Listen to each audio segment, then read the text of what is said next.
কোয়েল, আমার অনেক খিদা লাগছে, আমি অনেক খাবারগুলো খাই। আরে আন্টি না, তুমি এই খাবারের মধ্যে হাতই দিও না।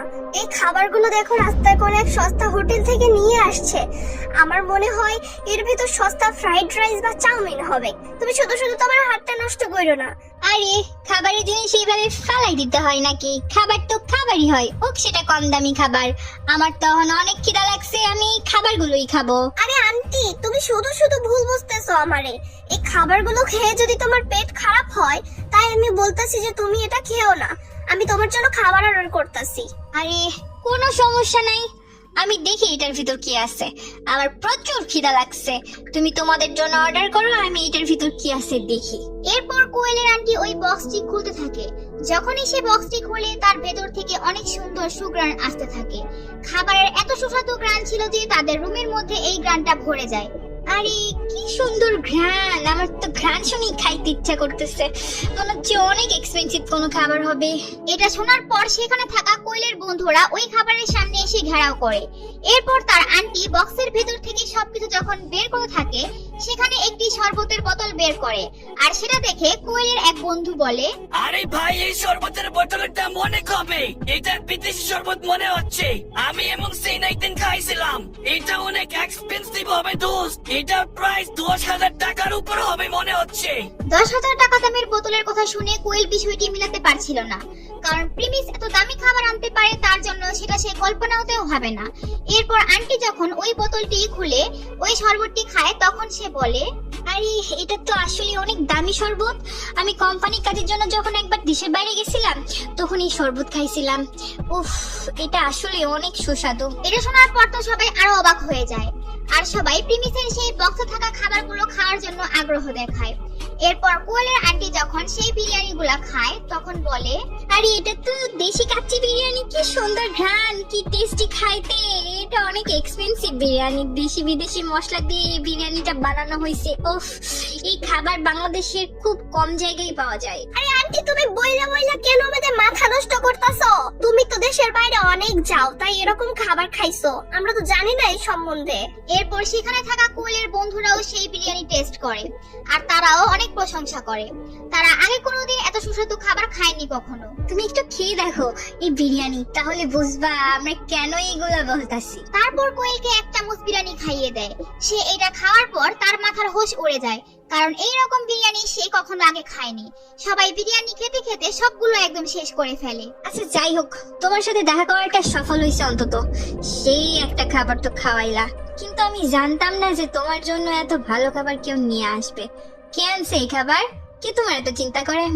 আচ্ছা যাই হোক, আমি এখন উঠি, আমার দেরি হচ্ছে, নিজে খেয়াল রাখো, বাই। এটা বলে কোয়েলের আন্টি হসপিটাল থেকে চলে যায়। কোয়েল ভাবতে পারছে না যে প্রিমিস তার জন্য এত দামি খাবার কিভাবে নিয়ে আসলো। এরপর কোয়েলের বন্ধু রোশনি কোয়েলকে বলে, আরে কোয়েল, তোমার উচিত হয় না ফিনিসকে এভাবে বলার। আর ও তোমার জন্য এত ভালো খাবার নিয়ে আসছে, আর তুমি ওকে এভাবে অপমান করলা।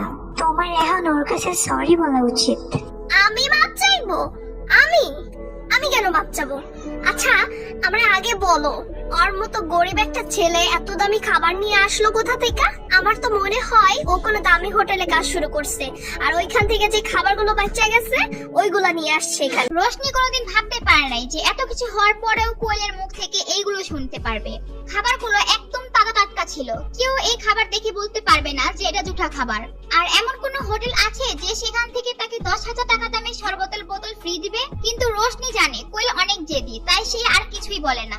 এরপর সেখান থেকে কোয়েলের সাথে কথা বলে তার বন্ধুরা সবাই তাদের বাসার দিকে চলে যায়। যখনই তারা তাদের বাসার মধ্যে আসে, তখন অমিত, সাকিব আর দিবস প্রিমিসের জন্য অপেক্ষা করে থাকে, কারণ প্রিমিসের জন্য তাদের মনে অনেক প্রশ্ন জমা আছে, আর সেগুলোর উত্তর জানার জন্যই তারা প্রিমিসের জন্য অপেক্ষা করে। কিরে প্রিমিস, তুই কই যাইতেছ?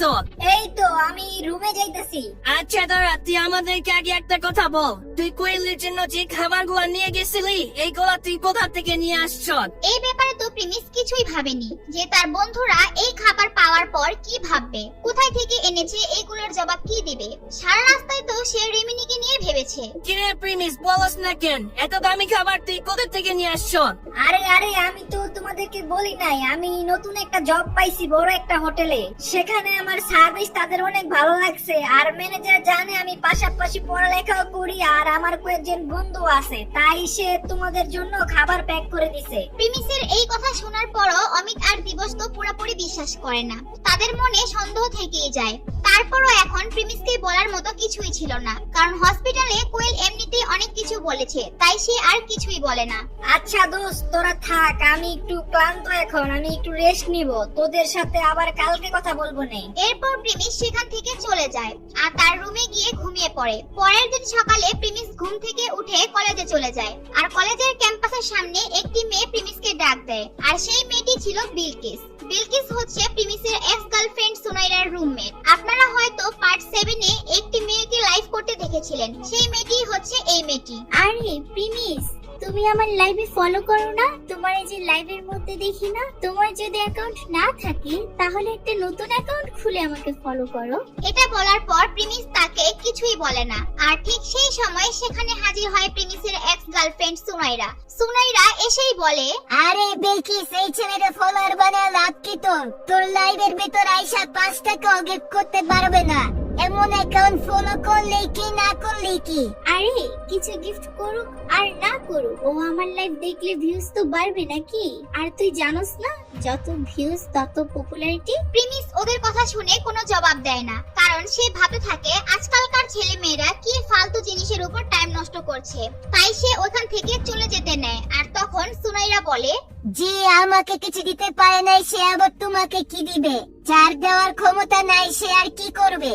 এর চেয়ে ভালো তোমারা যে ওই দিন লাইভের মধ্যে অনেক টাকার গিফট দিল তারে খোঁজো। এরপর সেখানে তখন একটি দামি গাড়ি নিয়ে একটি ছেলে আসে, আর সেই ছেলেটি হলো রাসেল। রাসেল হচ্ছে সুনাইরার বর্তমান বয়ফ্রেন্ড। সে যখন রাসেলকে দেখে তখন রাসেল রাসেল বলতে বলতে সে ছেলেটির সামনে যায় আর প্রিমিসকে চেতানোর জন্য ঢং শুরু করে দেয়। রাসেল, আমার অনেক খিদে লাগছে, চলো আমরা বড় একটা রেস্টুরেন্টে গিয়ে খাওয়া দাওয়া করে আসি। আমার এই কলেজের সস্তা খাবার খাইতে তেমন ভালো লাগে না। আচ্ছা ঠিক আছে বেবি, আমি এমনই তোমার নিয়ে যাইতাছি। চলো আমরা আজকে শহরের বড় একটা হোটেলে যাই, তা সানেন মনে চলো আমরা যাই। আচ্ছা ঠিক আছে বেবি, চলো আমরা যাই।